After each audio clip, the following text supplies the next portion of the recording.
Welcome back to Mean Streets, the podcast where we investigate the best, worst, and forgotten movies of film noir and more. I'm Luke Deckard. And I'm Matthew Booth. And we are your cinematic sleuths, and it's time to crack another case. Matt, introduce this week's investigation for the good people. Well, good people of the podcast, this week's investigation is 2025's Night Always Comes, starring Vanessa Kirby and Jennifer Jason Leigh, with a screenplay by Sarah Condradt from the novel by Willy Vlautin, and directed by Benjamin Caron. The IMDb logline is, risking everything to secure a future for herself and her brother, Lynette sets out on a dangerous odyssey, confronting her own dark past over the course of one propulsive night. There we go. A new release, no less. Yeah, we thought, hey, there's a brand spanking new, neo-noir that's just come to Netflix. It's, stars Vanessa Kirby, who is one of the most beautiful women alive. And I thought, hey, that's a good excuse. Yeah. Let's give it a go. The trailer looked fun. The poster looks, it's got a nice splash of color. It looks sort of, it's got that sort of blood simple kind of vibe in terms of color scheme or something, something along those, like a Coen Brothers sort of color scheme. Yeah. Just one person in it as opposed to a band of about 100 like you get in some movie posters. Yeah, a very, very simple poster. Just Vanessa Kirby's beautiful face. Yeah. What more could anyone want? The only reason I wanted to watch this movie was because she was in it.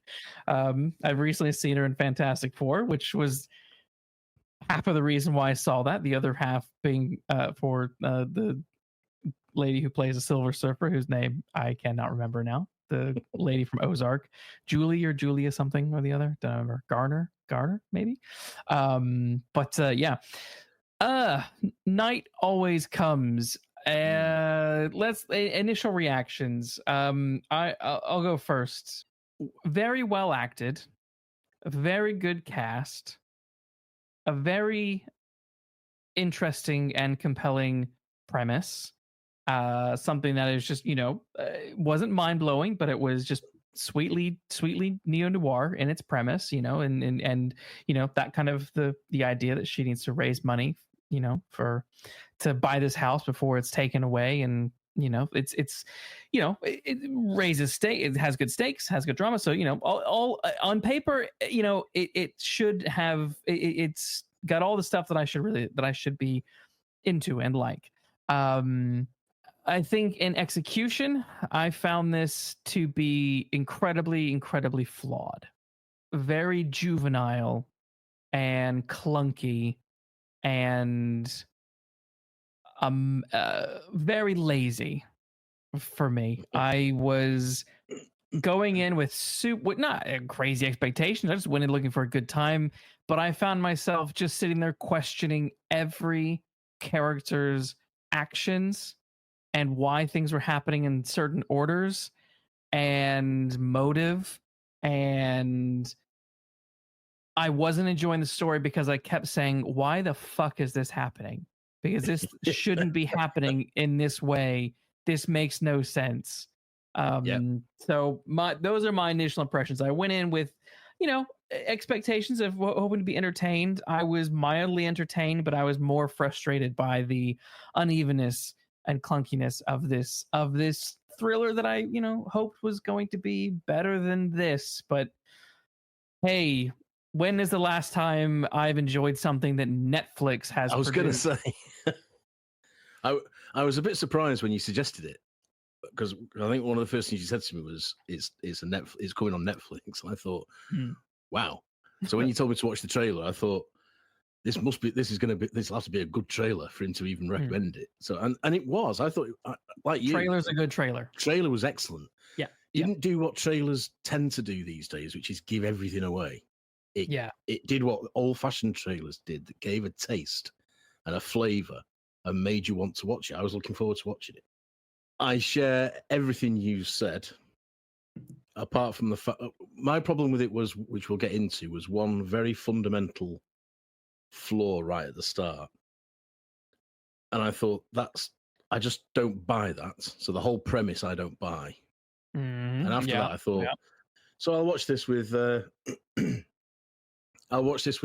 of, it's all ridiculous because the starting point is ridiculous. And I found myself sort of rather enjoying it on that basis.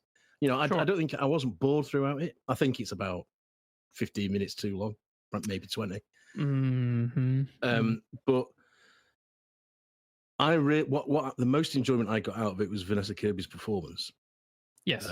Which is knockout for me. The rest of it, and I think we'll agree on what the problems with it are when we get into it. But I found those secondary to that great performance because I'd already started within the first 5 minutes of the film thinking, well, whatever follows now is meaningless because of a real fundamental issue I had. As I was watching this, I just kept thinking this is a poor man's Drive meets Hell or High Water. Yeah. And that, you know, it's like those are two great films, and those are films that are, you know, if you're going to be inspired by something, those are wonderful films to be inspired by. Yeah. But this just it didn't have this spark. It just didn't have the spark. I don't know what I expected from Netflix. I really don't. I mean, I legit haven't enjoyed much of anything on Netflix for a very long time. I mean, literally the only reason we keep Netflix nowadays is because my wife and I like to watch like trash TV on it. Like when there's like Love is Blind, a complete garbage show full of like the most stupid garbage people on the planet looking for love. And you know, and I sort of, it's like a love-hate thing because like I love to watch it, but then I hate the fact that these morons get famous for just doing nothing other than just you know, being in a reality TV show and being complete fucking idiots. But literally, I mean, the last show I think I watched on there was like the first season of Wednesday, and like I kind of liked it, but then it took them like 3 years to do a second season, and now I'm like, I don't give a fuck. Yeah, I don't care. I'm not watching season 2 now because it's been 3 years, and I don't even remember what happened in the first season, and I don't care to go back and rewatch it. Yeah, you'd have to go and rewatch it, and you can't be bothered. Yeah. So the whole Netflix sort of conceit just doesn't work for me anymore. I you know, their originals aren't strong like they used to be, and I think this is a perfect example of, hey, this looks like it could be cool, and it's not even remotely like worth your time. Spoiler alert for probably what my rating's going to be, but it's just you know, it was tough. I don't know. I guess we can go behind the camera and talk about the people who made this film. A bunch of names I don't know. Benjamin Caron or Caron or Caron. I don't know how to pronounce it. I probably butchered his name in the intro, but yeah. Sorry, Benjamin. Sorry, Benjamin, but I don't know how to pronounce your name. Yeah. I have to say, like, I have nothing against the overall direction of this film. I think, as we mentioned earlier, you know, he generated really good performances out of the whole cast. So my intro is very negative, but I need to sort of step back and highlight things that weren't negative, and so I don't want to be too terribly hard on old Benny boy here, because you know he has good stuff in his past. He's directed many episodes of The Crown, which first 2 seasons I enjoyed. That's something I liked from Netflix, but that was five-ish years ago or more. He directed the final episode of BBC Sherlock, The Final Problem, which I can't forgive him for that. Well, he's responsible for directing the episode. He's not responsible for writing the episode. That's true. That is true. That was a good looking episode, but that was a terrible episode. So, you know, you got I've just finished rewatching the whole of the Kenneth Branagh Wallander series from the BBC. Yeah. He directs the last 2 episodes of that whole series. Oh, does he now? Yeah, which really is one story. really. Cool. Because the book's quite big, and those are superb. The series itself is superb, but those last 2 episodes as a tragic end to the series are really well done. And he, like you say, he gets great performances out of the actors, and it looks beautiful and it's shot extremely well. So I didn't know it was him when I started watching this film. It was only when I started to do research for our chat, and I thought, yeah, now I can see something there. Yeah, you know, this is a different flavor and a different touch, and it's much darker because the Wallander thing was all in daylight, pretty much. Mm-hmm. But I can see similarities between some of the shots and some of the ways that he, some of the performances he gets, and you think, well, you can do this. Yeah. You, definitely. You obviously have some talent somewhere. Yeah. But I'd rather watch those 2 Wallanders again than watch this. Yeah, I mean that's the thing. Like I have to divorce the story, the script from the visuals with this, because he also should also mention he also directed a few episodes of Andor, which I'm not a massive fan of Andor, but is a very good looking show, well shot show. It's the best visual, the most visually pleasing Star Wars show I have, or Star Wars anything I've seen. Take that for whatever you want that to be. I mean, yes, it's I like it because it utilizes real locations as opposed to just constant sets and that, like, whatever that sort of screen. I can't remember what the screen is called, where they all act in front of a that like screen that like displays environments. The thing that was used in the Batman, whatever the hell that is.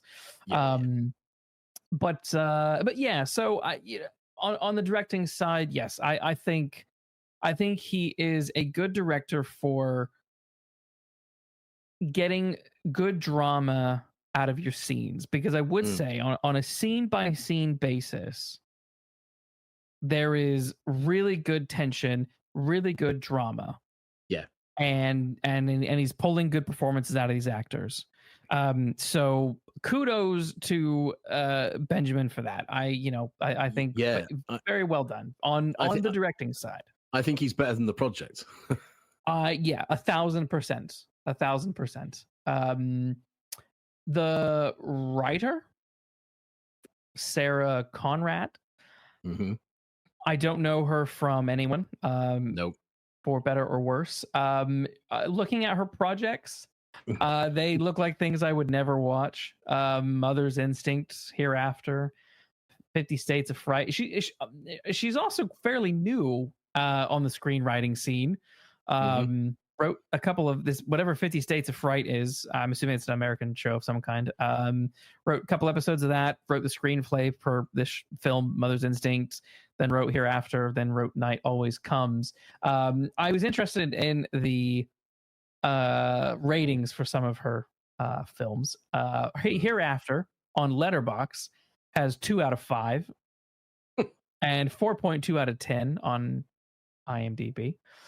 Yeah. Mother's Instinct is a 6.3 out of 10 on IMDb, and the Rotten Tomatoes score that I could see quickly is a 55%, and Metacritic is 48%. So things are murky when you're in the 50% range, because it's like, well, half like it, half didn't like it, so it must be a so-so kind of it cancels each other out. Yeah. And I mean, while we're at it, Night Always Comes on Rotten Tomatoes is sitting at 57%. It's got a rotten splat. Its audience score is at a 44%. Oof. Ouch. So, those ratings aren't doing too hot. No. I struggle sometimes. I'm like, you don't.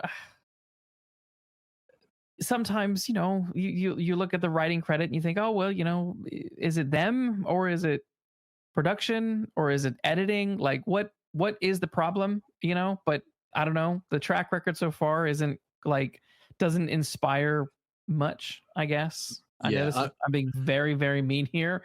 I'm being mean because I can. No, I'm being quite sharp with this, because I feel like I invested time and energy in something that felt, on a narrative basis, cheap and lazy. Yeah, I agree with Something that I think like AI could have written or outlined, and this is just an AI outline sort of thing. Yeah, I know what you're saying, but I've not read the book. Have you read the book? I haven't read the book, and I would be interested. I am interested in reading the book, but I don't have the book and didn't know it was a book until we did the research for this. No, nor did I, and I've not read it either. So I only raise it because there is a possibility that the problems with the screenplay are in the book. I mean, I don't know. Having said that, I think the problems I'm going to bring up are going to negate whatever is in the book. Right, fair enough. But even so, what if the problems are in the book? Then part of the screenwriter's job is to fix it when they're adapting it. Is what I would say. Yeah. So, if the book is bad, then no kudos to the screenwriter for not fixing it or not realizing it was bad and needed fixing. Either way, yeah. But there are issues with this. Yeah, and I mean, I don't know. I don't know if the laziness of all of this just comes from the fact that it's just. I view Netflix now as what I would have viewed straight to DVD back in the early 2000s. Yeah. I'm like, it doesn't inspire. It doesn't, thrill. It's like, well, this could really go one of two ways. Really good or really crap. And was this just written and produced and done quickly because, we got 2 weeks to, I have no idea what the production time was like on this, but we got a couple of weeks. Let's get this film done. It's a quick, easy Netflix buck for everybody. Maybe that's the case. I would like to think that there was more to it, but the end result, I think, is quite severely lackluster. Let's talk visual. Let's talk visuals. Right. Okay. Because this was something that really pissed me off, and this that falls back to sort of Mr. Benjamin Caron. I am so well. I mean, let me caveat that it's not just Benjamin Caron's fault. It's modern cinematography that is to blame. And I am so fucking sick and tired of this. Like, you are already in a dark room watching a film and you still can't fucking see what's on the screen. Yeah, I know exactly what you mean. It is, and it's not, look, I have a 4K projector and I was in a pitch black room. It's not my setup. We have the same problem all the time with certain, like when we were watching like House of the Dragon, when that was coming out, stuff like, even bits of Perry Mason, like so much stuff nowadays. I remember the first time we tried to watch the Batman. With me and my wife sat down to watch the Batman on DVD when it first came out. She hadn't seen it. I had. It was, I think it was like a Saturday afternoon or something like that. We were like, well, I think she was pregnant at the time, so we're like, let's just sit and watch this and do nothing. Windows were closed, all that kind of stuff. But because there was a small amount of light bleed around from around our curtains, that alone made it impossible to actually watch the stupid movie, so we had to wait until the evening to properly watch it. But it's just like, I miss dynamic lighting. Where the fuck has dynamic lighting gone? Like, I was watching an episode of Miami Vice, great show, and there was this really cool scene where they're filming at night. There's dynamic lighting all around the actors, but Tubbs and what's his name? Crockett, geez. Tubbs and Crockett are sitting in Crockett's car, and there is a light planted in where their feet are, shooting up at their face, creating a splash on their face. Yeah, and it's not real. That's not how real cars work. There's no lights down there that bright. This shit, but it made for a dynamic and interesting shot. Yeah, and watching this film, I'm just like, it all takes place at night. 90% of it, 95% of it takes place at night. And I'm sitting there like squinting to see like what am I seeing here? Like, you can't see the actors act. You can't see the sets. You can't see anything. And I know it's this bullshit about like, oh, it's about imitating real light. I don't want real fucking lighting. I want No. dynamic cinematography. Absolutely. I don't watch this because this is what I want life to be like. You know what I mean? Yeah. And I have a similar example, which I'll come on to in a minute. But I agree with you about all this darkness, and it's the visual equivalent of the phase that everyone went through when they thought good acting was either to whisper or to mumble. You know, and you had to have the volume right up, and even then you had to have the subtitles on because everyone was talking like this. You know, and thinking that that made them feel good. You know what I mean? Yeah. And like, Yes. why can't anyone speak anymore? I was the same. Like, why can't I see anything? Why can't people speak? And I watched Raiders of the Lost Ark the other day because I'd not seen it for ages. And my equivalent example is when he's in the temple at the beginning getting the fertility idol. That's all dark, but you can see everything. Yeah. When he's trapped in the well of the souls, it's dark, and he's only got a flaming torch for light. Yep. But you can see everything. And again, the Crockett and Tubbs thing with the light from the footwell, that happens when he opens the crate that the ark's in, and all that gold light goes on him. And it's as atmospheric as Jesus. You know what I mean? And this is just, I can't see. Yeah. You know, yes. It's not the same thing at all. It's not moody. No. It's not gritty, and it's not darkly realistic. It's just dark, and it gets on your nerves really badly. And massively. Another film that came to my mind when you were talking was the Fellowship, the Return of the King, when Frodo is in Shelobe's lair, the spider's lair at the end. Again, in Frodo's perspective, he's in pitch black darkness, right? That's Frodo's perspective. As the viewer watching this thing, we are seeing Frodo react to darkness around him, but we can see the spider webs. We can see the skeletons in the background. There are these interesting bursts of light showing outlines of the cragged rocks and stuff. Like, you know, we get to see that as the viewer. They make that dynamic for us, you know, like, and I think that's what we're missing now. If that seems like it's an art that is quickly dying, and I don't understand it, and I don't buy into this. We're trying to make it realistic. I think it's just pure laziness. Yeah, I do, and jumping on bandwagons, because once someone does it and they all think it looks good, they all decide to do it. And even if you look at like the classic film noirs from the 40s and the 50s, you look at Out of the Past. How much of that is in dark rooms? Yeah, you know, when he has that fight with the bloke who's found him, and that's all darkness, but you can see everything that's going on because it's lit properly. Yeah, to create the effect of darkness. Yeah. Well, other films. All I'm doing now is just thinking of better lit films, like dynamic. Like Blade. I'm thinking of Blade Runner. Where Ridley Scott literally says, "Look, make it dark, make it rain, make it foggy, because then you know I can make things work." But he's not just turning all the lights off. He's creating atmosphere and making it moody. So those visuals work to its favor. He's playing with light and shadow. He's not just turning like that opening when Deckard goes to meet with Rachel in Tyrell's office. Like there's a ton of dark space in there, but there's a hell of a lot of interesting dynamic lighting, and the way the smoke rolls in front of Rachel. There's shit going on that is like visually pleasing. Here, you know, like I said, this is a poor man's Drive. Drive is a beautiful looking film. LA looks so magical and mystical in that movie, whether it's nighttime or daytime, or even a more recent film, Strange Darling.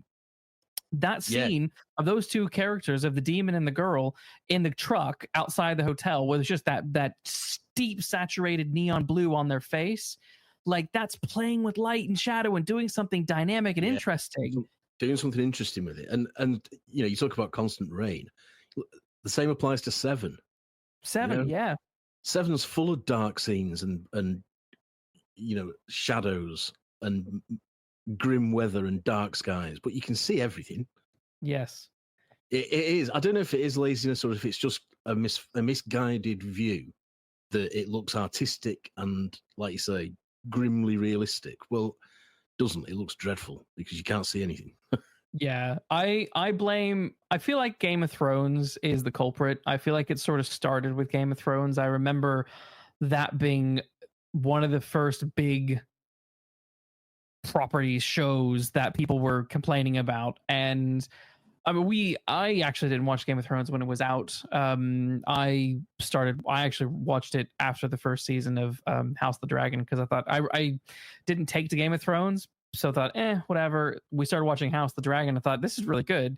Maybe I should give Game of Thrones another chance. So we did that. And I mean, yeah, sure. There are times in the latter seasons where it is quite dark, but there are also times where the darkness is intentional. So it's not that the whole episode is dark, but there is actually some intent to the darkness. Now they then go overboard in House of Dragon season 1, I think it is, where there's a scene of the Matt Smith and the other lady. Can't remember her name. I can't remember their all of these like fantasy names. I can't, whatever. It's too much. The Targaryens, the two Targaryens, are on this beach in the middle of the night, and I mean it's pretty pitch black, and you just think, why you come on. So I this film, just from that aspect alone, the visual aspect, I thought was a misfire because I thought you're playing with I think they're in LA. Is it LA? It looks like LA. I don't know. I don't even know if they actually mentioned the town. I'm pretty sure it's LA. Yeah, it is LA because she goes to the hills. Yeah. You're playing with Los Angeles, which is a beautiful city to be filming in, and has been captured on film so dynamically from so many different people. And whether it's as far back as Sunset Boulevard or Farewell My Lovely or Terminator 2, like there's so many films that capture it in interesting ways, and to just have it be looked at through dirty fish water, just fuck off. That is the phrase, dirty fish water. That's a perfect phrase. That's a perfect phrase. Yeah, because you look at some of the dark scenes in this, and you compare it to those similarly dark scenes in something like Lethal Weapon or something like Mulholland Drive. Yeah. Where, again, it's lit by directors and crews and, DPs who know why things have got to be lit even though it's dark, and sort of, I don't want to say know what they're doing. I think that's a bit too harsh given what we said about Caron's. I don't know. During the press tour for Mission Impossible Final Reckoning, which, I mean, look, narratively that's a mess, but visually it's a great film to look at. But Tom Cruise was out there saying, like, if you're going to be serious about being an actor or whatever, you need to understand every aspect of filmmaking. You need to understand lighting and directing. All right. Did he say that? Yeah. He was like, you need to know this stuff. If you don't know it, you're not taking it seriously, because he's always been so deeply involved in the creative process of his films. He's not just actor man who turns up and does some scenes. He is thinking about the narrative. He's thinking of all sorts of stuff to like make this stuff work. I don't know what he was doing when he was doing Mission Impossible, but outside of that, his method does seem to work, because it's, he's quite consistent with producing. He's consistent with producing good entertainment in the cinema. But yeah. So and I feel like with this is just, I don't know. I don't know. Let's go and let's talk about the story and stuff like that, because I got a lot to say about that. I don't really have anything else to say about the visuals and stuff. I think I've sort of ranted myself dry on that. But well, I don't think there is anything more to say. I think, no. There might be a good looking film through the murkiness. Who knows? We'll never know. Yeah, we'll never know. Thematic wise, I mean, this film appealed to me because it is very neo-noir. It is desperate woman who will do anything for her family, right? At least that's how it's presented. But when you get to that ending, you're like, wait a minute, was this desperate woman willing to do anything to help her family? Or was this selfish person learning to be more selfish? Well, exactly. And I quite And therein lies one of the biggest problems of the movie is I don't think anyone knew what the fuck they were trying to say with this story. I think they knew what they were trying to say, but what they were trying to say is sort of something that doesn't need saying, and that is it's difficult if you're in extreme poverty. Life is tough. Well, we all know that, that's pain the obvious. But the way that story is told, and there have been other films about a similar thing. There's a film with it's called 2 Days, 1 Night with can't remember the actress's name. Marion Cotillard, and that's essentially about a similar thing. I mean, she doesn't do what Vanessa Kirby does in this, but she's struggling. Each day is a struggle. But when that's your message, it's sort of, well, we all know that. The question is what you do about it, what society does about it. Yeah, and I agree. Yeah, and then it all becomes this sort of, in inverted commas, character story, this character piece about how Vanessa Kirby's character, Lynette, has ended up the way she is. And you think, well, I don't think that's what you set out to do. No. It's sort of it's definitely not. It sort of meanders. Because I don't think it knows where it wants to go and what it wants to be. That's a big issue. That's a big issue for me. I agree. So, does it want to be an edgy neo-noir thriller? Because there are bits in it that definitely say that's what it wants to be. Or does it want to be a social commentary? Because there are definitely bits where it says that's what it wants to be. And there's no reason why it can't be both. Well, don't get me wrong. But this script doesn't make it both. No, what I mean by it doesn't know what it's trying to say is, because I agree, yes, this film is beating you over the fucking head with an icy sledgehammer is about poverty. Yeah, we get it, film. I mean, look, the opening film wastes 6 minutes. I counted 6 whole fucking minutes are wasted of opening titles and listening to the news talk about how bad everything is. 6 minutes of your hour and 50-minute movie is opening titles and news repeating the same. We got a future episode coming up of Hella High Water. They accomplish all of that with a piece of graffiti. Yeah, exactly. That as the camera pans, a couple of shots of the city, of the little town, and a piece of graffiti. Yeah. Within a couple of seconds, everything is set up in terms of the depression. Yeah, and isn't there an old cliche writer's rule of show not tell? Yes. So this it beats you over the head. But the problem that I have is at the end of the movie is, we meet Lynette, and she really wants to save her house, for her brother who has learning difficulties. And her mom appears to be either a drunk alcoholic or a druggie or something like that. So she looks like, I'm fighting for my family. And then the film does this 180, and it's like, oh no, you're just a big massive fuck up, Lynette. And then at the end, Lynette writes this little card to her mom and is like, oh, I'm decided to, maybe it's time to work on me now. And it's like, whoa. Actually, you've been a selfish piece of shit your whole life. And now the ending, your big lesson that you've learned is to go and be more selfish. And am I rooting for you? And because this is like with noir stuff, we have characters who are murky, who are morally ambiguous, and who are maybe just plain old bad guys. And you want to see, you follow that to whatever end that means. With this, I'm sort of like, does this film know she's a bad guy or not? Like, this is what the film doesn't know what it's trying to say about Lynette's journey. No. And she spends the first part of the film saying how rubbish her mum is and how horrendous her mum is. Yeah. And how much she loves her brother with learning difficulties. Yeah. And she's always looking out for him. And then she leaves that brother with the very mother she thinks is a waste of space. Yes. You Because know, what? Yeah. Because she wants to go and find herself or whatever Yes. it is. You know, I mean, Jesus. Well, It's this is the thing. The film sets up like the mom is a bad mom when actually apparently she's not. Yeah.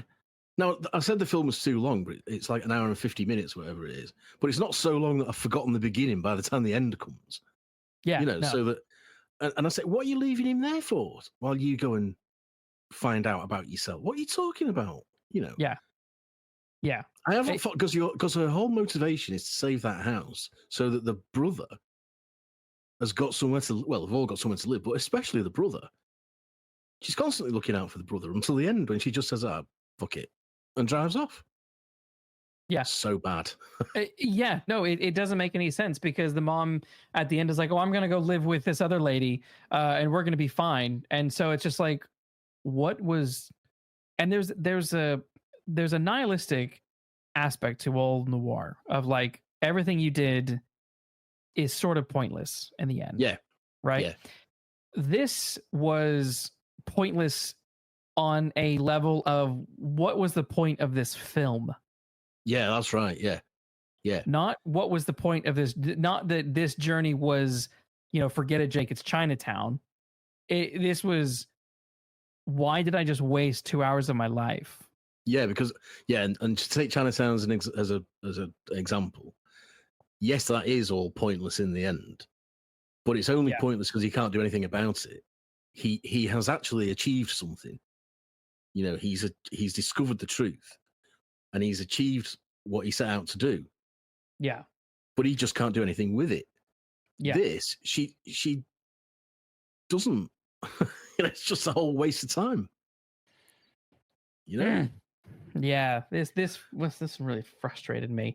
Yeah, and I think again on the building on the themes of this thing, like of this movie, all of the characters just sort of fall into just cliches of themselves. It's all very surface level. I mean, we meet her hooker friend Gloria, and she's just hooker friend Gloria, who's there for a 5-minute scene and then gone and never comes back.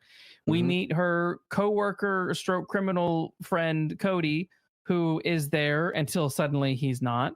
We meet ex-boyfriend stroke pimp Tommy, who's there for a couple of minutes and then gone. And we meet her, because apparently Vanessa Lynette, the character Lynette, was also a sex worker.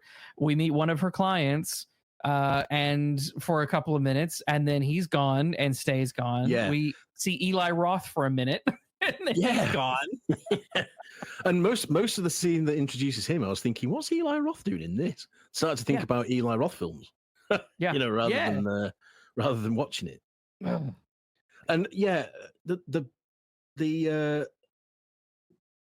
fella that she has a relationship with as a sex worker, she meets in a bar and asks him to lend her money. I can't remember his name. Is he even given a name?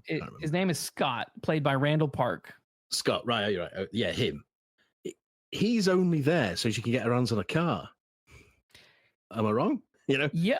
He doesn't achieve much more else than just being able to give her a car. No, that she steals. No. So he's just a conduit. He's not a character. He's just every single character is a conduit.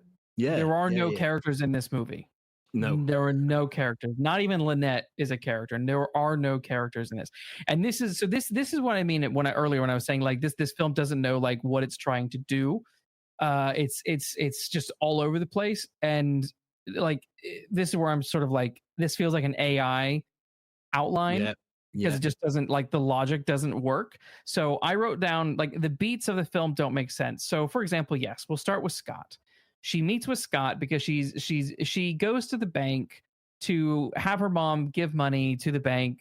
She's meant to the mom's meant to pay for the deposit so they can keep this house or whatever they're meant to be doing. The mom doesn't show up. Boo hoo hoo. Like again, you saw that coming a mile away. Of course the mom wasn't going to turn up. Why are we shocked? No, we're not shocked. do something interesting. And when she rocks up with the car, no, that's also not shocking. That's very predictable. It's like, all right. Well, that was the thing. That was the thing that made me think, right, whatever happens now is meaningless because this is such a ridiculous event. Yes. Because at the end of the movie, the mom says, I hate this house. I don't want this house. I want to move. So why did you not tell your daughter that from the very beginning? Yeah, exactly. And why didn't you use the 25,000 to move instead of buying a car that's going to keep you where you are? Yeah. There was a review in, I think it was, I can't remember what paper it was, but it said about the purchase of the car, it said, it's an act so impossibly cruel that the film can't find a way to explain it. Yeah. And I agree 100% with that. And I thought, well, this is just if this is the woman that you're partly trying to save, I'm out of this film already. So I might as well just watch what is happening now with my head in neutral. And that's what I meant when I said I could enjoy it once I'd realized it was ridiculous. Yeah, see, I couldn't even be on that point. Everything just kept getting more and more ridiculous. So then basically, then what happens is beyond this point, Lynette is desperate to come up with $25,000 in a span of like 12 hours. Yeah. And I'm like, I'm already not buying it. Like, you had all this time. I'm not buying it at all. But whatever. So her first thing to do is, for some reason, is to go to an old client who she has sex with and say, hey, I live with my mom and my mentally challenged brother. Can you give me 25 grand, please? And he's like, oh, we don't talk about our personal lives. We just fuck. And I thought, okay, interesting.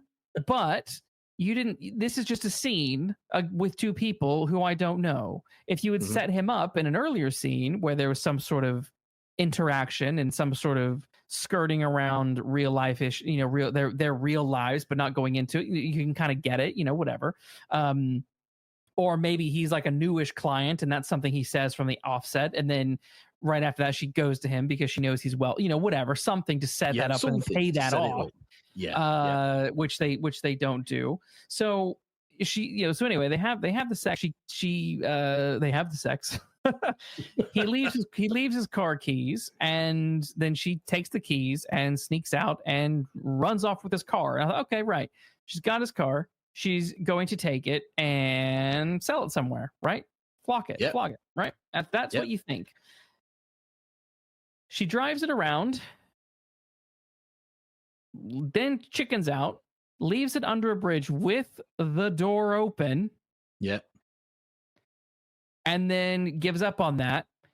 And then goes to her friend Gloria, who owes her $3,000, and says, you owe me $3,000. I want that $3,000. Now, then the next thing she does, I got to mention this because then it all starts to make sense. Then the next thing she does, after Gloria won't give her the money, but realizes that Gloria has a safe full of cash, she then goes to a coworker of hers and says, hey, you can break into safes, right? Come with me and break into this safe. I need the money that's inside of it. And he's like, okay. At this point, I'm like, why did you not go to Gloria first? You owe me money. Good question. Go to Gloria first. She go and get your own money back. Yeah, she says no or whatever. They look like A1. There look like there were lots of expensive things in that flat that she could have stolen and hawked somewhere. But okay, whatever. She's not going to get the money from Gloria. Why should I go to Gloria to get that money back before now? Ages ago, right? Gloria won't give her the money back. Okay, fine. Then maybe she goes to the client and says maybe that. But even before all that, I would have thought, why not go back to your old sugar, pimp ex-boyfriend and whatever. But whatever, we'll get there. So no, she instead of Gloria, goes to Gloria, which makes absolutely no sense. Then she goes to Cody and says, hey, there's this safe in my, lies to him, says there's a safe in my flat. I got myself locked out. Can you get into it? And he's like, yeah, sure. I'm already thinking, hold on. You have a brand new Mercedes parked under a bridge. Why is that not the next thing you do when you can't get your money from Gloria and you can't get your money from your pimp? Why do you go to a man who had to tell you his name in the alleyway behind the bar they work in 2 hours before. Yeah. So these aren't friends from work. She doesn't know him. No. She's asking a total stranger to come and break into a safe when, as you say, she's got a merc under a bridge. Yes. We've had one scene, as you said, with him having a cigarette outside. Mhm. We don't know who he is. We don't know his background. All she knows is that he was in jail. He could have been in jail for like money laundering. He could have been in jail for assault. He could have been in jail for. Well, why do you think just because he was in jail he knows how to break a safe? It's a safe cracker. Don't make any sense. No sense at all. And a former client during all this is phoning her saying, "Where's my car? Where's my car?" It's actually my wife's car, he says at one point. Yeah. And he must think, well, she's not answering, so I'll just give up. Because he don't phone again. Nope. Because what you could have done, she could have said, give me 25 grand and I'll give you your car back. That's what she could have done. Yeah. But he just sort of says that, well, I don't need the car after all. Because I thought he might turn up again, you see. I did too. But no. The film doesn't need him. So let's just, So then the other thing, after they do this, after Cody and Lynette go and break into the safe, and they take there's this long-winded, stupid thing where they take the safe to some cracks addict's house in the middle of in some like dingy area, and they break into it and they find money and drugs.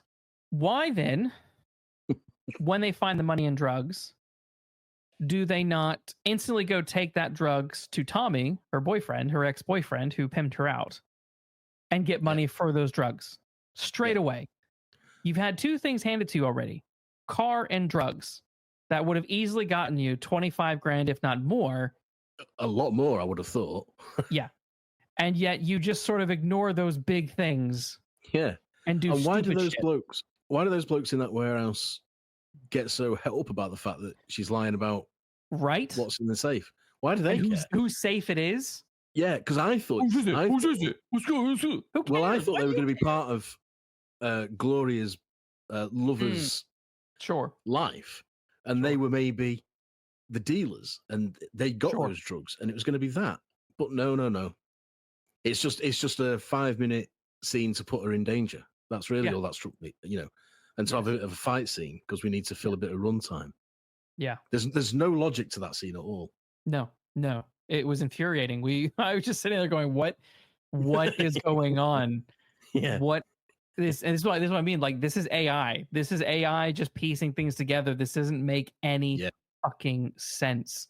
Yeah, and because then we have that moment with Cody where there's a bit of a pause because Lynette's mom hasn't gone to pick up her son, so therefore Lynette has to go pick up her brother from somewhere and deal with him and make him come with them for whatever reason they needed. Because then that gets murky. It's like, well, wait a minute. Is the mom watching her, or is Lynette is Lynette watching the brother, or is the mom watching the brother? Who's watching the brother? Who is the soul? Like, what was the mom doing? Was she working or something? I don't know. Like, I don't know. Who's responsible for what? It's just like, okay, whatever. So anyway, after all this nonsense with the safe, then Cody snaps. Yeah, and I don't know why. I was going to ask you if you can know why. Nope, I got nothing. He just snaps and wants all the money, and they get into a fight, and then she runs him over. It's just things were happening. That's all. Things were happening. I thought he was going to come back into it again. Another person. Well, he's obviously got to come back and finish this storyline. Nope. Gone. Yeah, is he dead? Does he die? No, he stands up. He does. Yeah. So he's another one. He's like the ex-client. Oh well, she nicked my car, but never mind. Well, she ran me over in this stolen car, but never mind. Everyone is. Why wasn't like Gloria calling her up, being like, maybe Gloria didn't come back that night. Maybe. I mean, that could explain it. But you still think you've set up Gloria, you've set up stealing the safe, you've set up she's stolen a safe from Gloria's partner, who is a politician. Do something with that. You've got a plot there. You've got a plot. This politician is clearly a wants his sleaze. drugs back. Yeah. And he's a sleaze and he's a powerful man and he wants his drugs back. There's your plot. You know, these are just like cameo cardboard people that just turn up, and their sole purpose is, this is what frustrates me. Their sole purpose is to turn her away, or in some other way prevent her from getting the money. And we're meant to feel sorry for. We're meant to sort of say, Jesus, she needs this money. Help her out. Yes. And I don't really. No. You know? No, you. It's because I'm too busy saying, "Who are you and why are you here?" Yeah, this is what I mean. It's a poor man's drive meets Hell or High Water. Because Hell or High Water, we understand why Chris Pine needs the money. We understand it. We get it. You know, we understand why the driver in Drive is going to help Oscar Isaacs get get these people off his back, because he's the driver is in love with his girlfriend and likes the little boy and wants to make sure they're looked after, not under. Like, we understand this stuff because it's nicely laid out and explored, and there's character and there's depth, and there's not just. It's just here's a beat, here's a beat, here's a beat. It's literally just it almost feels like patchwork.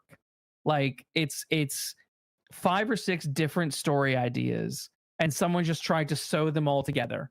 Well, I think it's. I mean, that's mentioned Raiders of the Lost Ark already. I didn't think I'd mention it twice in the same episode, but that's sort of how that comes about, isn't it? Because Spielberg, Lucas, and Lawrence Kasdan sat in a room and said, "We could have a boulder chase. We want the truck chase.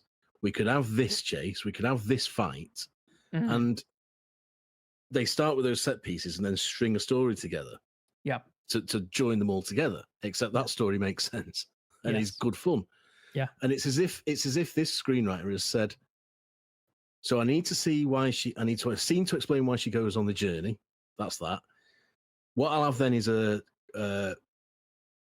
nick in a car. Then I'll have her threatened in a warehouse. And then we'll have her returning to sex work for a while. And then we'll have her do this. And oh, bollocks. We won't put anything to hang that together. That's just the script. You know? Yes. So there's none of that connective tissue. It's just event after event after event that just leaves you totally bewildered. Yes. And I can hear some people say like, oh yeah, but isn't like noir fiction like kind of made up of like a series of vignettes, and that's how a lot of these stories go.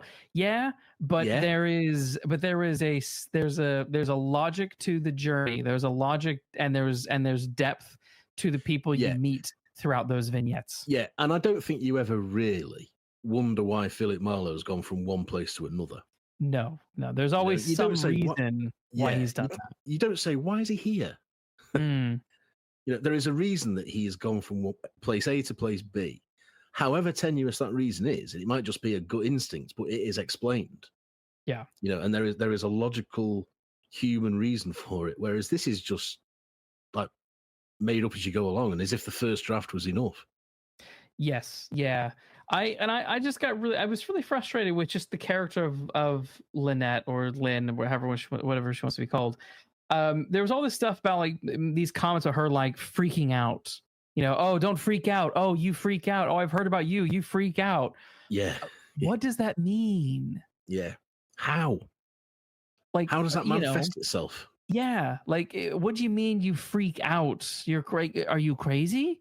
Yeah. Like, what does that mean? And at no point, I think, does the film properly explore that, in the same way that when we finally meet her, ex-boyfriend, Tommy, to try to sell the drugs, and we learn that, he used to like pimp her out, and she's like, you can't, you're to blame. And I'm like, what is this commentary? Like, yeah, exactly. What is going on here? Like, okay, you ran off with this guy, and this is the reason your life is so bad? Like nothing was properly explored. It's just this sort of, we'll throw an idea here, throw a little bit of backstory there. Who cares if we properly explore it or not? Well, I think that's another of the film's problems, because there's another plot. So we've got the rich politician, the sleazy politician who is loaded and powerful and deals in drugs plot that we don't actually get. Yeah. Here's another one. Girl from broken home or poverty-stricken home runs off with what she thinks is the man of her dreams, and he turns out to pimp her out. Yeah. Then you get a sort of character drama about abuse. Yeah. You know, potentially I'm talking. Yeah. And those are two quite different films in my view, and they don't belong in the same hour and 50 minutes. No. You know, those are two individual 1.5 hour films, I reckon you could say. So that's again why the film doesn't know what it wants to be. It's got all these things it wants to say, but it wants to say them all at once, as if it's just like getting everything off its chest straight away. Whereas there's probably about 5 films in this. Yes. Do you know what I mean? Yeah. No, it's true. Every person she meets is their own film. Yeah. You know, each person she meets is the inciting incident for for 5 individual films. I mean, every character. I mean, the client could have been a story. The stuff with Gloria and her politician boyfriend could have been a story. Cody, like, you know, that could have been a story. The pimp, ex-boyfriend pimp could have been literally all of it. Even Eli Roth could be a story, you know. Yeah. It's just bizarre. It really is. Yeah. It really is. Yeah. Because, you know, because this thing is like after she has her whole night of running around and honestly, there's the bit with Eli Roth where, you know, he tries to have sex with her and it's very awkward and not tasteful at all in what is being portrayed. But afterwards she runs out of the room and she's looking for her brother who's somewhere in the house. Why you brought him in, I don't know. She's being chased by Eli Roth's character, and a bunch of people grab her and throw her on a table that's made of glass, and then that breaks and shatters, and she's all bloody. And then suddenly, whatever they were going to do to her, they just stop and let her leave. With the money, like his face or something on it. She's slashed his face. They all sort of pounce on her for that. But what were they going to do? Yeah, you know, what was the plan? No matter how impetuous, if you grab someone and if a whole bunch of people grab someone and pin them down, there is a plan. You know, whatever it is, you know, whatever you want to achieve from it, you don't just do it and then say, right, well, off you go. Unless you're in this film. Yeah, it didn't make any sense why they just stopped when the table shattered, and they just let her walk out. Then she goes home with her back's covered in glass, and her mum is helping her pick it out. Yeah, you know, and I thought in a better film, I bet it doesn't happen, but in a better film, this will be a reconciliation moment. Yeah, you know, because the mum taking glass out of her daughter's back might actually make this mother find something decent within herself. But nope. The mom. That's when the mom's like, I don't even want this house. I never wanted it. I'm gonna go live with. I want it to burn someone down. She says. Yeah, and then I'm like, why don't just get insurance and get someone to burn your house down and get the insurance money? But again, Lynette that's film number 6. Exactly. Like then Lynette has this sort of like nostalgia connected to her house where she doesn't want to let it go because it's means something to her. Does it? I don't know. It don't mean enough for it to stay, does it?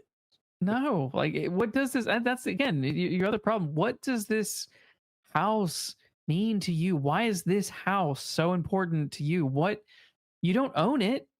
I mean, you've lived in it a long time, but you don't own it. But what is it about this place that means this much to you that you're willing to fight for it? And the film doesn't have an answer. You're just meant to accept, I think, that it's the family home. But if it was the family home that was about to be repossessed, that's a different story. Yeah. Hell or high water. Without plugging that show too much, but yeah, hell and high water. If it's about to be, if the house had happy memories, and it's where you grew up with a decent mother and a decent dad who may have died or whatever's happened. Yeah, who knows? I don't remember. Then I have an emotional interest because your sentimentality and your nostalgia and what the house has a meaning for you. But this is just as, I mean, the mum is right about the house. It's an absolute shack, isn't it? Yeah. So what does it matter? Yeah. If No. you've got the 25 grand, which they have, why don't they just use it to get out? I mean, if they don't own the didn't- house, if they're renting the house, they must be renting the house because it's not being repossessed. It's just, that's the other thing. I don't quite understand what the fuck is going on with the house. No, I didn't either. Were they trying to get a is it loan from being the bank? Yeah. Is it being repossessed? Have they been renting it from someone who's letting them buy it, but they need to put I think it's that. I think they've got a loan from the bank to buy the house that they've been renting. Yeah. And they have the money. So here's another question. They have the money, and they're about to sign over the deeds or whatever it is. But if they've got the money, like for the mum to be able to take it to buy the car, so the money must be in a spendable form, then why haven't they gone to the bank before? Well, the problem is, Lynette was the one who was doing it all, and she couldn't get the loan unless her mother co-signed the loan. That's why the mom needed to be there, so that the mom could co-sign and then put the money down. So the mom was meant to co-sign, and then Lynette would be the one making the payments, basically. So then you have to ask yourself, given that Lynette has known this mother for 30 odd years, right? Why does she not realize that the mum isn't going to go, as you said earlier? Yeah. You know, yeah. It's as if these people have just suddenly started to exist. Yeah. You know, and they don't know each other. Whereas in Hell and High Water, they've all had lives that have been going on before the credits rolled. Yeah. You know, before the credits started. And you can tell, you can believe it. And that you know they're going to have a life after the credits have rolled at the end. Because that's what we're just seeing, a snapshot of their lives. And I can fully believe that in Hell and High Water. That's good writing. Yeah. This, it's as if they've all been existing in a vacuum and have suddenly been let out of it. Yeah. And don't know each other. Yeah. And they go through this stuff. Yeah. And then they're put back in the vacuum. Yeah. Because this house stuff wouldn't have just sprung upon them. This would have been known to be coming for a very long time. So why is she not saving more money or trying to do more things to get more money? It's been going on long enough for her to save 25 grand, hasn't it? Well, this is the thing, like the mom has 25 grand. No, the mom has 25 grand. The mom has 25. Yeah. Lynette does not. But Lynette has to have known, for a long time that this was coming. So it's just, the logistics, everything about this is an absolute clusterfuck, and it is a tragic shame because it has a strong cast, it has a strong idea with about 50,000 other ideas in there, but it has a strong premise, great cast. Like I said, scene by scene, there are scenes that are like, oh, this is a cool scene. I wish I was watching this in a story that was actually thought through. But it's not. Good premise, executed horrendously. Terrible. Yeah. Also, from the trailer, I also got like a Last Seduction vibe. I thought she was going to be using her wiles. Yes, and she's actually thick as fuck, isn't she? She is I wrote it down somewhere. How did I phrase it? I wrote her down that she's like a, I don't know, like a stupid, like an inexperienced femme fatale. Like she doesn't she doesn't know what she's doing, but she's trying to be a femme fatale, but doesn't know how to properly do it. And I mean, I don't know. Maybe this is an unfair thing to say, but I would suspect when your life is as difficult as hers has been said to be, rather than shown to be. Yes. I would have thought you'd be tougher than this. And I would have thought you'd have started to say, I'm not taking this anymore. I'm going to start using these men like they use me when she's, and I'm going to start saving all the money I get from that and nicking a couple of credit cards or whatever it is, living by her wits to make herself someone so she could escape it. And if not escape it fully, certainly be able to fight back 2 losers in a warehouse. she's like I think she murders one of them, by the way. I think she murders one of those guys in the warehouse when she chucks that thing at his head. Yeah, she does murder one of them. She does murder one of them, definitely. If you think Elizabeth Salander in Girl with the Dragon's Tattoo, yeah, she's suffered similar things and has turned into a real badass. Yeah. Because it's made her like that. I think Lynette comes across as a victim more than I think the film wants her to be seen as one. I think the film wants you to think she's strong. Yeah, but I don't. I'm afraid I don't. No, it's a film full of nasty, stupid people. Yeah, I don't care about any of them. No, and if you think back to Love Lies Bleeding, there's a similar vibe to this. All those sort of people who are going nowhere, and they're all sort of stuck in ruts, and there's a horrible man in that as well, isn't there? There's a horrible sort of father in that, and yet both leads in that are fighting to get away from it. Yeah, and are showing real fight to get away from it, where much more than Lynette does. Just a real disappointment. I was hoping for something competent. Just competent. Something pretty good, not just competent. That's I'm gonna say with Netflix, competent is all I can hope for. Oh, fair enough. And if something goes beyond that, though, great, cool, fantastic. So for example, Caught Stealing coming out in a couple of weeks. That needs to be more than competent. Like, I expect more than competent for Caught Stealing. Yeah, absolutely, yeah.